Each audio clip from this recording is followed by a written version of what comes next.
Good afternoon and welcome to today's Downing Street press conference. I'm pleased to be joined today by Professor Jonathan Van Tam. Let me start by updating you on the latest information from the government's COBRA data file. I can report through the government's monitoring and testing programme, as of today, 1,728,443 tests for coronavirus have now been carried out in the UK, including 96,878 tests yesterday. 215,260 people have been tested positive. That's an increase of 3,896 cases since yesterday. 11,809 people are currently in hospital with coronavirus in the UK, down from 12,284 yesterday and 17% down since the same day last week. And tragically, 31,587 people have now died. That's an increase of 346 fatalities in all settings since yesterday. These deaths are devastating for the families, friends, and victims, and our thoughts and our prayers are with all of them every day. They also strengthen our resolve to fight the pandemic with all the resources we can muster in the weeks ahead. Tomorrow, the Prime Minister will set out a roadmap for the next phase in our strategy to tackle coronavirus. In support of this today, I'm setting out an ambitious programme to help prepare our transport network for the critical role it will play as we emerge from this crisis. Importantly, it is true to say that moving beyond COVID will be a gradual process, not a single leap to freedom. So when we do emerge, the world will seem quite different, at least for some time. The need to maintain social distancing means that our public transport system cannot go back to where it left off. And here is a very stark fact. Even with public transport reverting to a full service, once you take into account the 2-metre social distancing rule, there would only be effective capacity for 1 in 10 passengers in many parts of our network, just a tenth of the old capacity. So getting Britain moving again while not overcrowding our transport network is going to require many of us to think very carefully about how and when we travel. We've accomplished so much over the past 7 weeks of this lockdown. The whole country has been responsible for reducing COVID reproduction, or the R rate. Millions of households across the UK have changed their behaviour for the greater good. Getting Britain moving again whilst not overcrowding our transport network represents another enormous logistical challenge. Yet, this is a problem which presents a health opportunity too, an opportunity to make lasting changes that could not only make us fitter, but also better off, both mentally and physically, in the long run. During the crisis, millions of people have discovered the benefits of active travel. By cycling or walking, many have been able to appreciate this remarkably warm spring, whilst sticking to the guidelines. In some places, there's been a 70% rise in the number of people on bikes, whether that's for exercise or necessary journeys, like stocking up on food.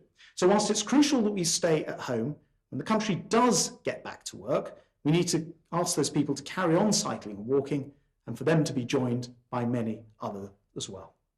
Otherwise, with public transport capacity severely restricted, more cars could be drawn to the roads of our towns and cities, and they would quickly become gridlocked.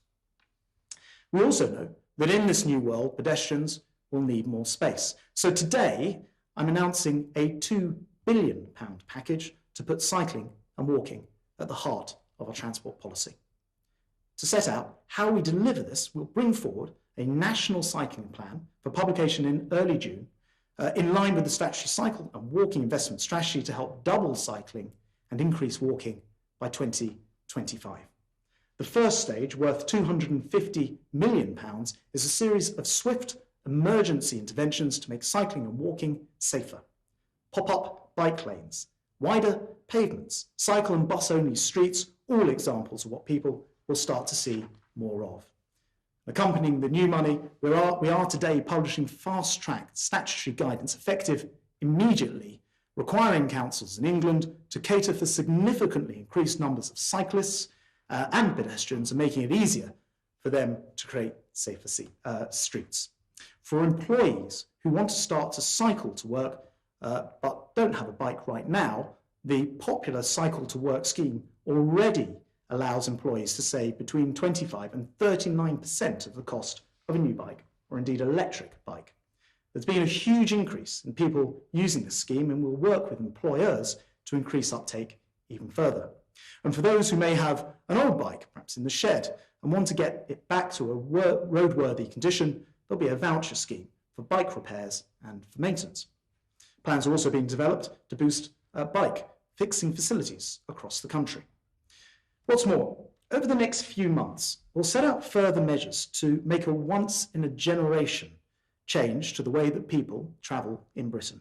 This will include tough new standards for cycling infrastructure, a new national cycling champion to inspire us, much closer links to the NHS with GPs prescribing cycling to help get us fitter, legal changes to protect vulnerable road users, at least one zero-emission city with its centre restricted to bikes and electric vehicles only, and the creation of a long-term cycling programme and budget, just like we have already for our roads. There's clear evidence, not least from the time that the Prime Minister was Mayor of London, that making streets safe for walking and cycling is good for retailers, good for business, and very healthy for the economy. And in making these changes, our national recovery can also become a green recovery as a result. One of the few positive benefits of this crisis is drastically better air quality, the health benefits that that brings. More than 20,000 extra deaths a year in the UK are attributed to nitrogen dioxide emissions. We want to try to preserve this cleaner air. So today, I'm also fast-tracking trials of e-scooters, bringing this programme already underway from next year forward to next month, and extending those trials to from 4 local authorities to every region in the country that wants them, in a bid to get e-scooter rental schemes up and running in cities as fast as possible, helping reduce car use on shorter journeys and taking some of the pressure off the buses at this vital time. These trials will help us assess the safety benefits together with their impact on public spaces. Now, we know that the car industry has, of course, been very badly hit during this crisis. But April's new sales figures showed us that for the first time ever, that the 2 biggest selling models were both electric vehicles. So to keep this quiet, clean car revolution going, I can also announce today £10 million of additional support for car charging points on our streets. The car will remain the mainstay for many families, as well as backing the electric infrastructure. Therefore, we're also going to accelerate the filling of potholes that plague so many road users in all the forms. And just as new technology is changing the vehicles we use, so digital technology will help us be more informed about the choices we make to battle against COVID, at a time when transport demand could quickly become overwhelmed, the capacity not being there, and we need urgent access to real-time travel information. It is crucial that we take advantage of the UK's digital expertise, therefore. With the right mobile apps, people can find out which parts of the transport network are overcrowded and avoid them. They can choose alternative travel options to help maintain safe distancing, or they can get information to help stagger their journeys and lift the burden on public transport at peak times. So this week I chaired a round table with key players like Google, Microsoft and British firm Citymapper to develop both data and apps to help the public view crowding across the transport network and in real time. This £2 billion announcement represents the most significant package of cycling, walking and green travel by any British government. Clearly, it will never be possible to cycle, walk or even e-scooter everywhere. Cars will remain an absolutely vital form of transport to many.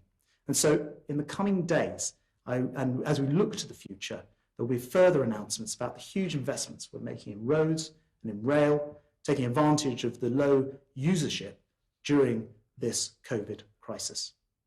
Finally, as we begin the process of preparing public transport to get Britain moving again, no one should underestimate the sheer scale of the challenge ahead. Even with every train, bus and tram fully restored to service, this will not be enough. Social distancing measures mean that everyone who travels will need to contribute to meeting this capacity challenge. Changing our behaviour is the single biggest thing that's beaten back this virus. The welcome fall we've seen in deaths is not only an achievement of the doctors and nurses and care workers, but everyone in the country for following the stay-at-home guidance. To reiterate, nothing I'm saying today changes these basic rules. But as we contemplate the future, we will have to carry on making changes, particularly after we leave our homes. Preventing overcrowding, which could lead to a second spike and more deaths, will be the responsibility of each and every one of us. So please, only travel when you need to, be considerate to others, and help prioritise essential workers. And let's all play our part in ensuring that we're able to get Britain moving safely again when that time comes. I'd like to now turn to Professor Jonathan Banton. Thank you and good afternoon. I'm going to do the daily slide update now. So to remind you all again that our 5 tests for adjusting the lockdown are NHS capacity, a falling number of daily deaths, reliable data showing us that infections are decreasing, getting testing and PPE supply in exactly the right place, and being absolutely sure that we have the room to manoeuvre in such a way that we do not risk a second peak of infections that threatens the NHS. Those are and remain our 5 key points. Next slide, please. Now on this slide, which shows transport use in Great Britain since the lockdown started on the 23rd of March until a couple of days ago, you can see that the British people have continued to be remarkable in showing enormous restraint in terms of travel. The figures for buses, for tubes and for National Rail are extremely impressive. If you look at the motor vehicle trend, the larger blue line at the top of the graph, you can see that there is a gradual increase over time. The trend is up. And this may reflect that some people are now returning to work who made the decision to stop at the beginning of lockdown, but were perhaps never obligated by the guidance to actually stop. So it's a difficult trend to interpret, but it is slightly upwards. Next slide, please. Now this slide shows daily tests from the 6th of April to the 9th of May, and it is tests completed and sent out. And you can see that we are now really at a high plateau in the region of 100,000 tests per day. There is some fluctuation, and quite frankly, I expect there to be some fluctuation on a day-to-day basis. So I don't think we can read too much into individual day-to-day variations, but the macro picture is that this is now at a much, much higher level than it ever was at the beginning of this crisis. Next slide, please. On new cases, you can see the growing contribution of the Pillar 2 testing arm, mass swab testing by universities, research institutes and companies, supplementing the blue columns, NHS swab testing, and you can see still that we are encountering several thousand new cases per day. Now, these data are difficult to interpret because, of course, if you compare our testing capacity at the beginning of this pandemic to where we are now, we have so much more capacity now, and that will be reflected in our ability to detect more cases. So interpret the data here with a degree of care, please. Next slide, please. This slide is familiar to you again. You've seen it many times before. It is the number of people in hospital with coronavirus in the UK. And you can see now that broadly, nationwide, there is a solid decline right across the different regions. I am confident that R is less than 1 overall, that still means that we have to be very cautious and careful and measured about what happens next. Next slide, please. If you look at critical care beds and the occupancy, you can see that across the 4 nations, we have plenty of capacity for managing patients who require critical care, and the proportion of those beds occupied by coronavirus patients continues to decline. Next slide, please. On deaths, you can see really since the middle of April that there has been and there continues to be a steady and consistent fall in the number of recorded deaths due to COVID-19 in the UK. Next slide, please.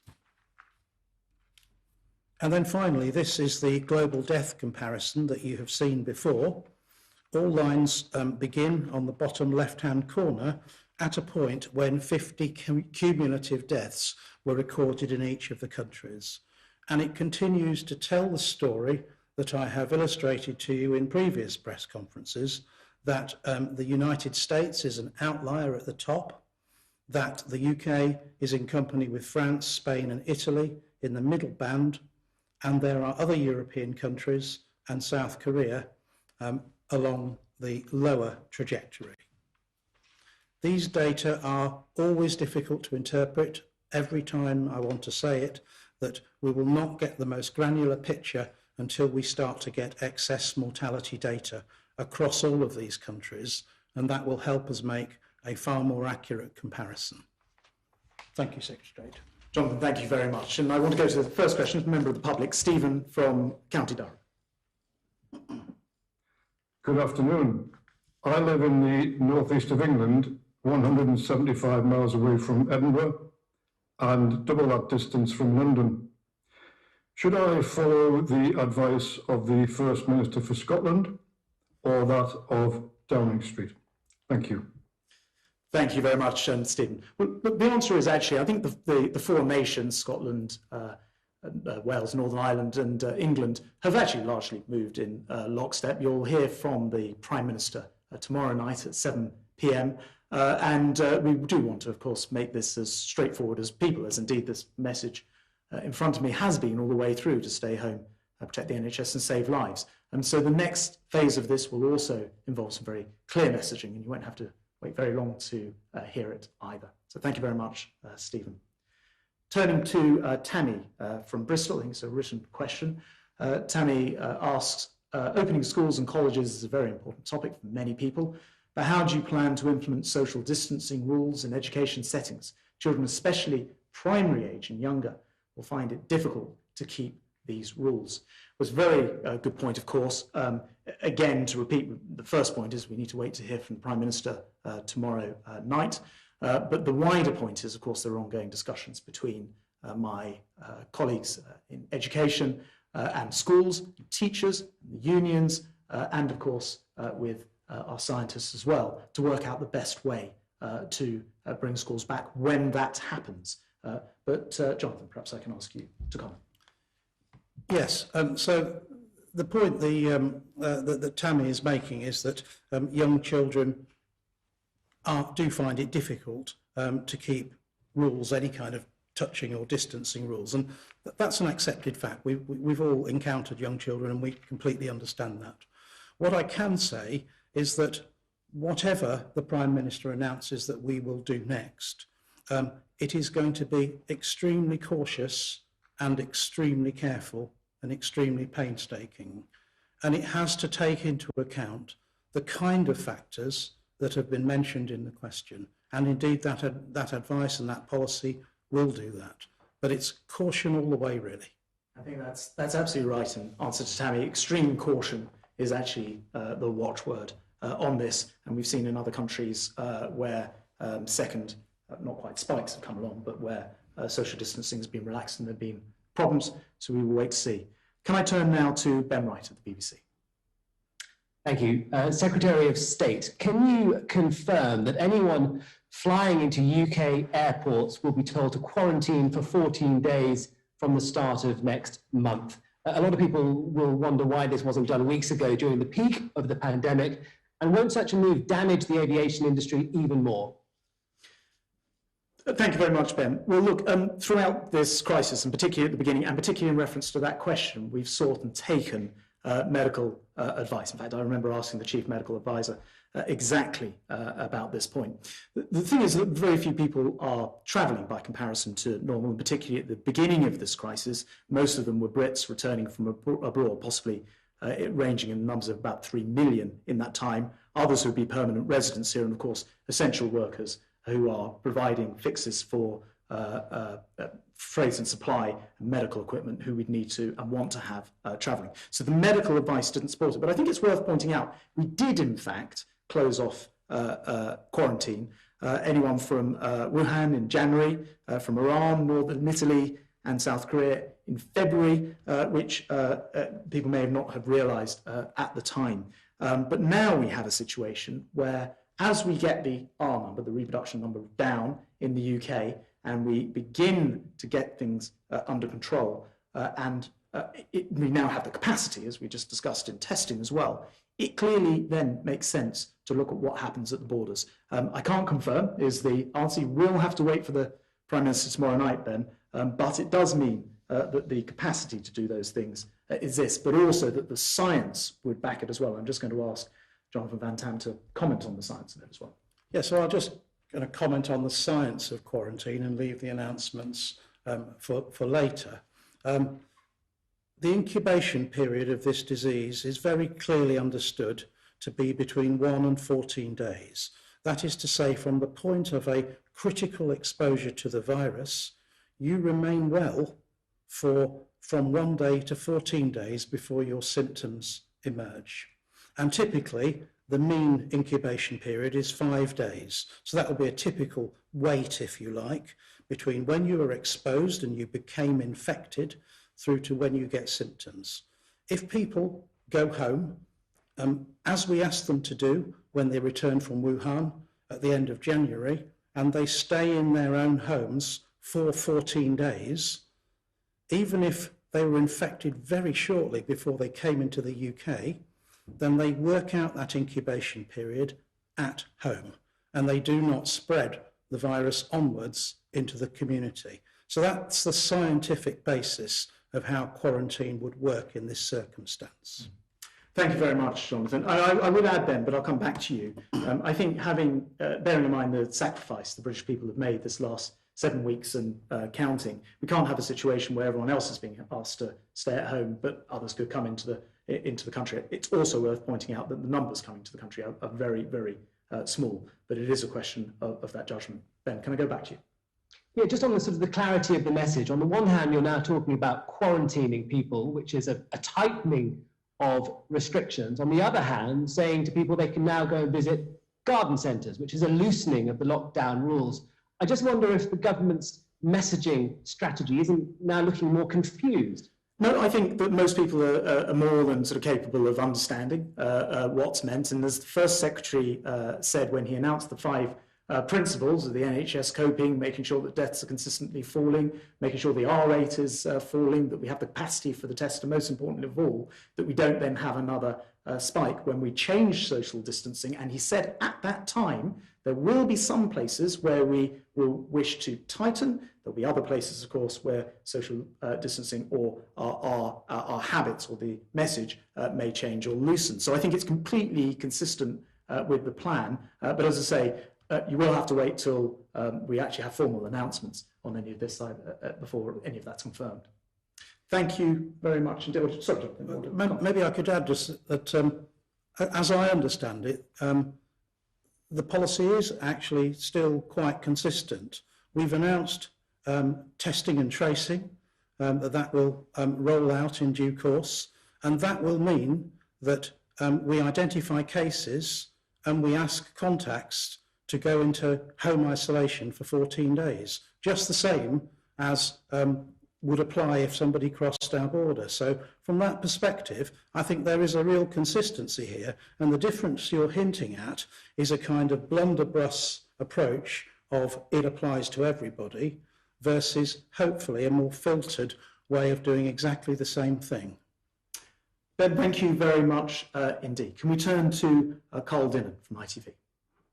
Thank you, Secretary of State. The airlines and the airline industry fear that they won't have an industry left if this lockdown and these quarantine arrangements continue for any great length of time.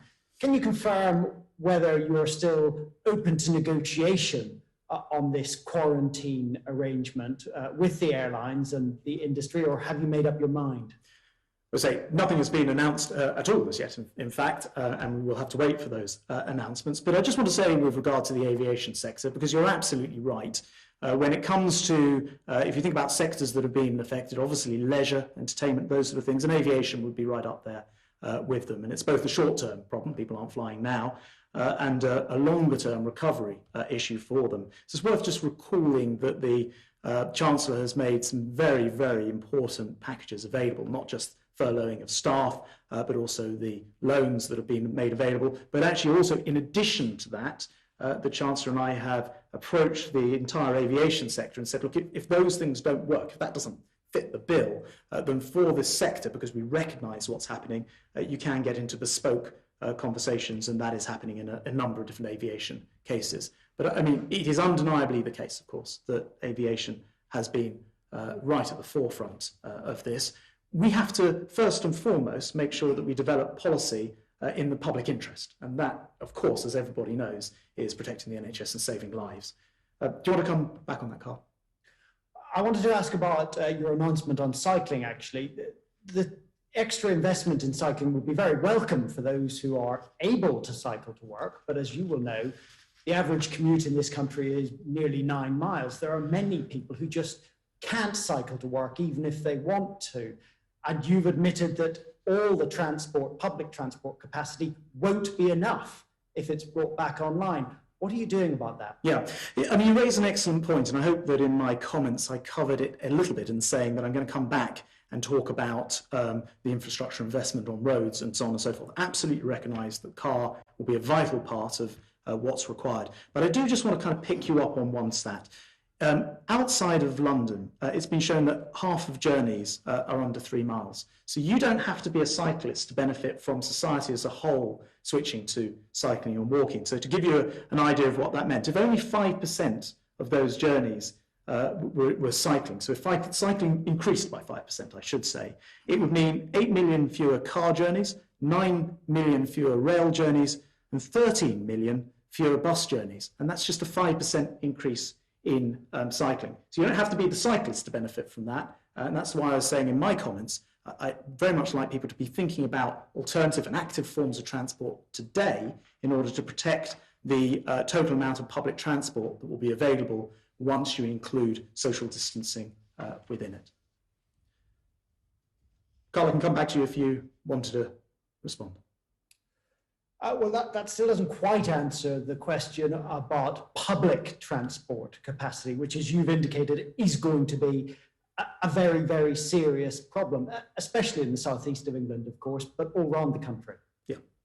So there is no simple answer. And I'm here to sort of just give it to you straight. There is no simple answer. If you think about the figure of only space for 1 in 10 commuters if you keep social distancing, which of course we must, and Professor Van Tam will tell us why, then it does restrict space, which is why I'm here today providing some notice that it's very important that we all think about how we get about. And when you think about that figure of, almost half of journeys being just 3 miles, it's quite clear that there are the ways that people could travel quite a bit of the time. And even if you're not a cyclist or a walker, it would help the whole of society.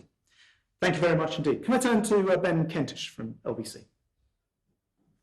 Good afternoon. Thank you, Transport Secretary. Given the quarantine arrangements we've been talking about and the other uncertainty about travel, can you level with people today, and given the uncertainty facing the tourism industry and individuals, say to people that realistically foreign travel this summer is going to be highly unlikely? And would you advise people even now to start cancelling trips?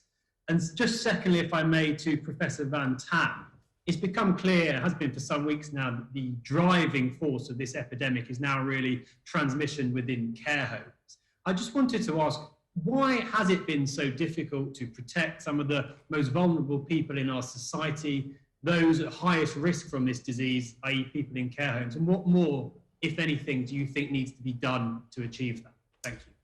Thank you very much, Ben. Look, on summer holidays, it is a fact at the moment, unfortunately, that the advice hasn't changed. We have to stay at home, so you can't travel around this country at the minute. That advice, we will have to wait to see if it's updated. In terms of international travel, of course, the Foreign Commonwealth Office is advising strongly against all travel internationally at the moment. And people will, of course, have to have that in their minds before they're able to book anything. Of course, also in countries where people might normally go to visit, they're also not accepting people in many cases. So it's difficult to give blanket advice. The situation is as it is at the moment, and we will have to see how the reproductive rate of COVID-19 continues to proceed before we'll know the answer from here, standing here at the beginning of May, to know how that will look in the summer. And on care homes, that was to you, Jonathan.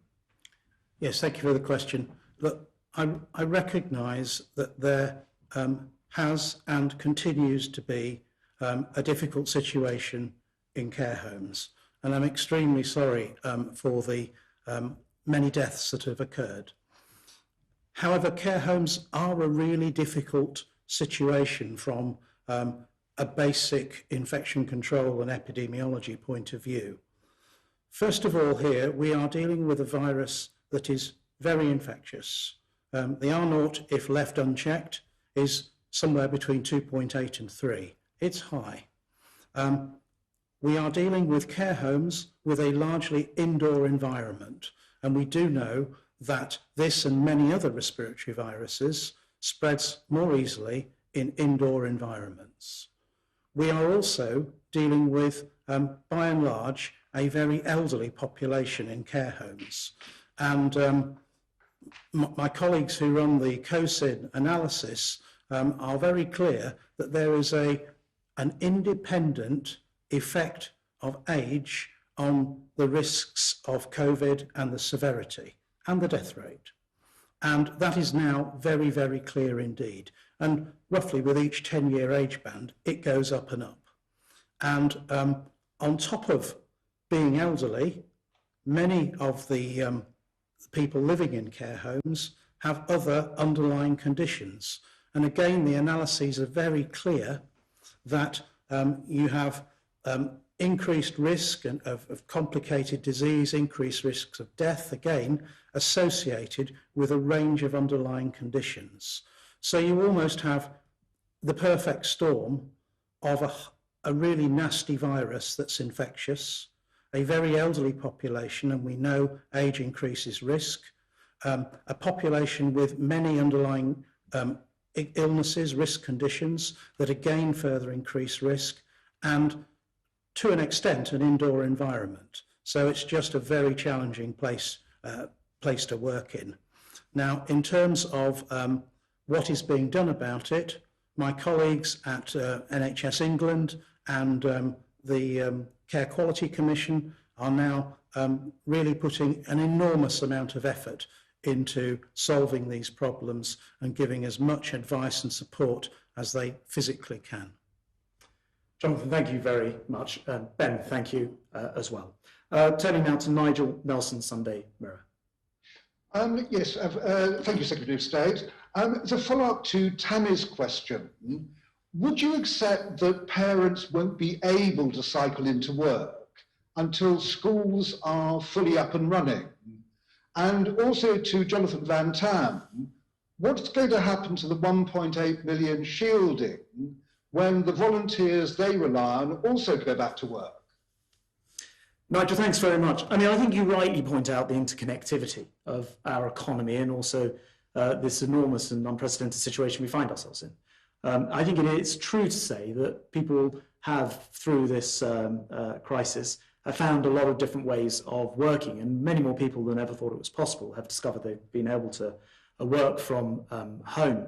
And I imagine that quite a lot of that will continue, and possibly for quite some time, particularly as social distancing remains at the heart of making sure that we proceed with extreme caution, which is absolutely our desire. So look, of course it is the case that all of these things have to fit together. They have to fit together in a certain pace, so schools going back, work going back, and so on and so forth. And it is why, if I may say, the Prime Minister will be speaking to us at 7 p.m. tomorrow night to set out how that roadmap will fit together in the medium term. And to you on the second point.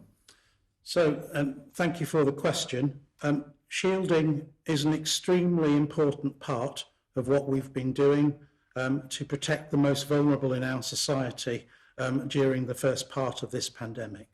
I believe it's likely to have had a major effect on the number of severe cases in the shielded population.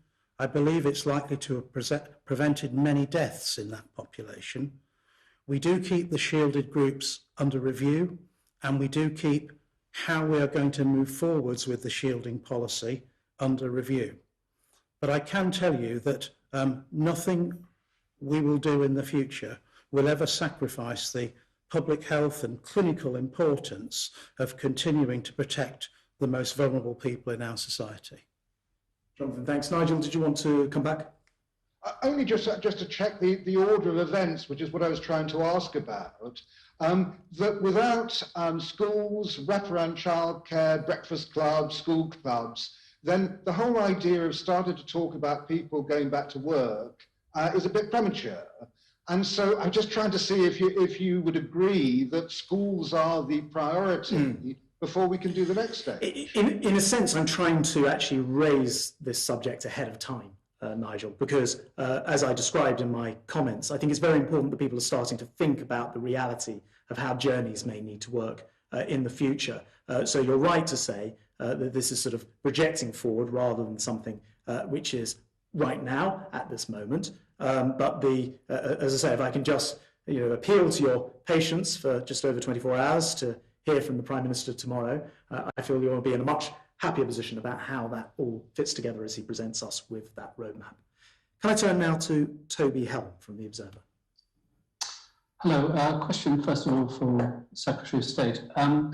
Last week, a number of media outlets, including the BBC, were confidently asserting that the government would drop its stay-at-home message when the Prime Minister makes his announcement tomorrow. More recently, and since then, there's been a much stronger evidence on how cautious the government wants to be, which would suggest perhaps that it's not going to drop its stay-at-home message. We are in the middle of a bank holiday weekend, very sunny weather. I know you'll try and say that the Prime Minister, you must wait for the Prime Minister's statement tomorrow, but there's more than 24 hours to go, and a lot of people will be wanting to get out into the parks and to have a good time. And from my own straw polls, I've heard a lot of people saying already that they think the lockdown basically is going, so they might as well go out. Could you tell people before tomorrow, and they have to make the decision what to do, should they be staying at home or should they not be staying at home? Toby, it's just absolutely unequivocal. People should stay at home. Please follow the guidance. It's still written here. That hasn't changed. And it's vital that we don't throw away, essentially, the great work of 7 weeks of people respecting, very impressively, the rules and the guidelines by throwing it away because it happens to be sunny outside this weekend. That would be absolutely tragic. And when, as we hear the Prime Minister, and as I've tried to suggest in my comments earlier, that does change, we will have to proceed with an unbelievable degree of caution. We will not be able to simply go back to business as usual or transport as usual in my case. So your point is very well made, and the answer is simple. Please stay at home this weekend in exactly the usual way that you had been previously. Okay, could I just fire one at Professor Van Tam as well? We've talked to lots of scientists who confidently said that in order for the government's track and trace system to be effective, and in fact for it to operate really at all, the numbers of new infections have got to have come down into their hundreds. Now they seem to be hovering around 4,000 at the moment.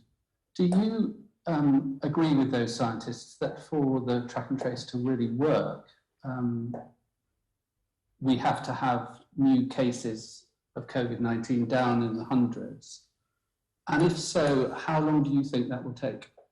Okay.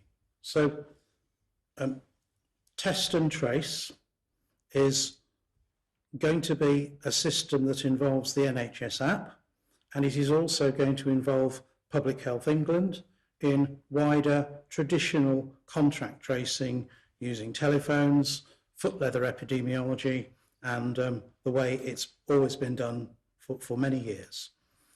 Now, those two together make a package of test and trace, and we have been very clear that test and trace on its own is part of the solution to how we continue to live with this virus after the lockdown that we're in at the moment. It's not the total solution. And try and get this right. How extensive the test and tracing needs to be clearly depends upon the level of disease in the population. But it is entirely appropriate to see it as part of the overall measures that will give us more flexibility and more room on what we can do in the social distancing space to ease things. But on its own, it's a contribution. It is not a total solution. Jonathan, thank you very much. And Toby, I can also tell you, I know that the trials in the Isle of Wight of that tracking app, the NHS X app, designed to help assist people is going well. People have been downloading it enthusiastically, and I know that the plan is later in the month to make it more widely available as well. Can I turn to Shailesh Solanka from the Eastern Eye? Thank you, Secretary of State. The latest ONS figures show that members of the Black South Asian community are dying in significantly high numbers from the coronavirus. Most live in extended families and are key workers. The government inquiry will report at the end of the month, but in the interim, what practical steps has the government undertaken to protect South Asian key workers and their families? Secondly, one more question, please. Secondly, we know from our sister publications, Asian Trader and Pharmacy Business, that over 75% of all convenience stores and 50% of community pharmacies nationally are owned by the Asian community.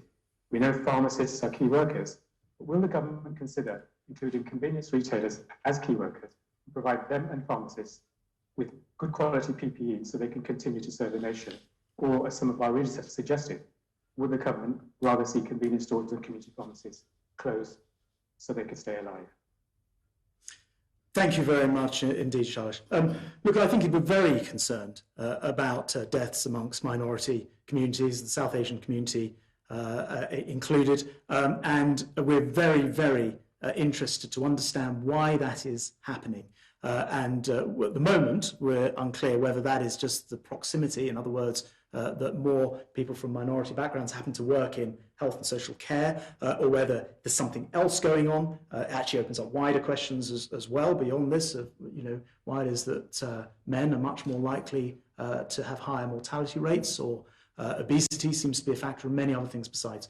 So we have asked Professor Fenton from the Public Health England to look into this and carry out a quick study. Results, as you mentioned, will be at the end of May, and I think we will be in a much better position to understand this better. But be in no doubt at all, we are absolutely determined to get to a proper understanding of what has been going on there. And in relation to your second point about ownership of whether that's stores or pharmacies, look, I think everybody on the front line are key workers. They are keeping this country running at this incredibly difficult time, and it applies to people in many different sectors, but you've mentioned two which are first amongst equals. And of course, we want to get the right protection for people in different settings. We know that in a health setting, the PPE required is of a different level. It might be best for me to, therefore, as a medical sort of question, ask Jonathan to comment on this. Yes, thank you, Secretary of State. I'll pick up on the question of black and minority ethnic groups and the ONS report. Thank you for the question. I've read that report. I take it very seriously indeed, and there is an enormous determination across the medical advisory function for the government to get to the bottom of this and get to the bottom of it with real clarity. And that's why I don't want to come on here today and offer you kind of silly quick fixes. This is a complex mixture of risk by age, risk by gender, risk by comorbidities, other illnesses. There is an obesity signal beginning to emerge as well. And on top of that, and I'm absolutely clear, there is a signal around black and minority ethnic groups. No one, I think, is trying to brush that under the carpet or say it's not there, but it is complicated. And to give you some idea of that complexity, right now I can't stand in front of you and say that I could easily make an on-the-hoof judgment about who is more at risk, somebody from the black and minority ethnic community who is svelte, age 50, a regular half marathon runner, eats well, does everything right, versus somebody who is from a white ethnic group, who is 32, who is extremely overweight, doesn't exercise, has diabetes, has asthma, etc., etc. Those are just silly examples, but they're ones that I hope give you an understanding that pitching the risk for individuals is quite a difficult and technically involved thing to do. And that's why I don't want to make any quick jumps and quick quips of answers to you. I'd rather say to you that we are taking this incredibly seriously and we are determined to get to the bottom of it in a proper and scientific way. Charlotte, I just want to be absolutely back up what Jonathan said. We absolutely will be led by the science on this, find out what's going wrong, and we owe it to everybody who's put themselves on the front lines to find out exactly what's happened. Did you want to come back in? Yes, I do. Thank you. We appreciate that it's a hugely complex issue. Given that the inquiry was first announced on the 16th of April, it's going to announce now its findings on the end of May. People actually dying now. There's a great deal of anxiety within PME communities. And all they're asking for is practical advice, practical steps as to what the government is doing to protect these lives. There's a huge amount of anxiety.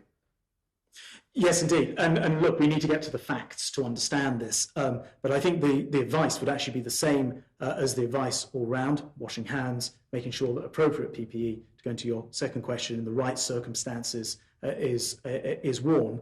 And as I say, bluntly, finding out what is actually going on. And that is a very rapid piece of work that's going on. And I'm sure we'll be hearing from Professor Fenton the moment he can bring some clarity to exactly what has happened. Jonathan, I don't think there's anything else you can add to that. I just can't tell you how urgent it is, but I can also tell you it's not so urgent that we want to make mistakes, and we want to be very, very clear about the science with you.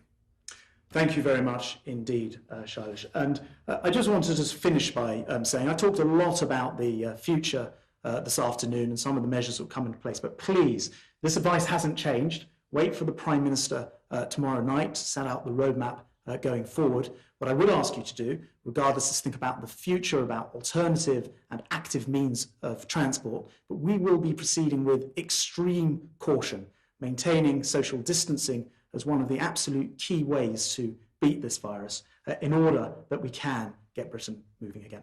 Thank you very much indeed. Thank you.